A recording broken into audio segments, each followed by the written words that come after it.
Hey Talk Show flower friends, thank you so much for tuning in today. I brought you into my garden today.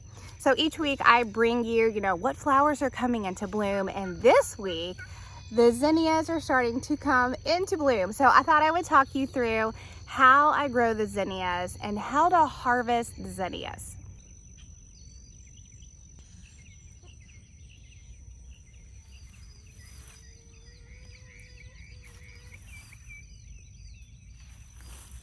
So zinnias are grown from seed, and I have some right here. Zinnias are planted after your last danger of frost. If you don't know how to look that up, just do a quick Google search of what zone am I in. You'll just put your city and state and it will tell you what zone you're in. I happen to be in Nashville, Tennessee area, zone 7. So I am safe to plant these after April 15th, around May 1st. We've usually had all of our frost for the year. Let me show you a quick video of about 7 weeks ago when I first planted this garden and how I planted it. So I have an orange zinnia right here, a purple zinnia right here, and a blushy orange zinnia right there. So it's been about 7 weeks since I planted those seeds, and they have grown beautifully and they've started to bloom. Something to note about zinnias: when you harvest them, you want to make sure that the flower head has completely bloomed. And this is very different from a lot of other flowers when you want to cut them. Typically, we're cutting flowers when the heads are still closed, and so we can bring them inside so we have the longest vase life. But zinnias are a little different. I have ducks right behind me. Good morning. Good morning.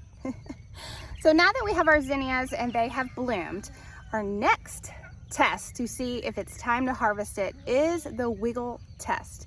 And what I mean by that, we have our zinnia flower right here. Then you have this part right here that is called the neck.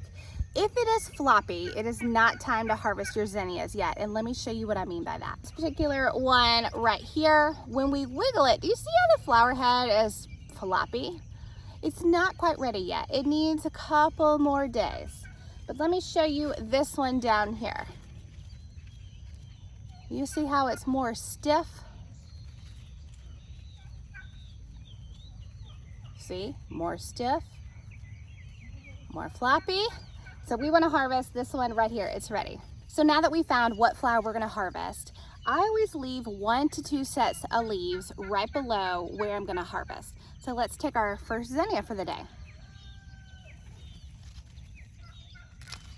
I always cut at an angle, so I make sure when I put this stem down in a vase that it can really suck up the water. So here's our stem that we just took, but we are not done yet.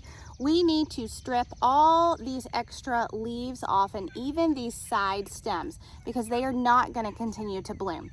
If I were to leave all of these leaves on, when this stem is trying to suck up water, all of these leaves are going to take away from this flower head receiving the water.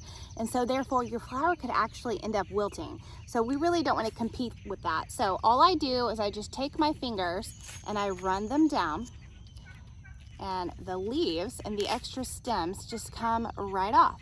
And I usually leave the top part of the leaves right here just for looks, and that's a-okay because this flower stem will get enough water to be hydrated now.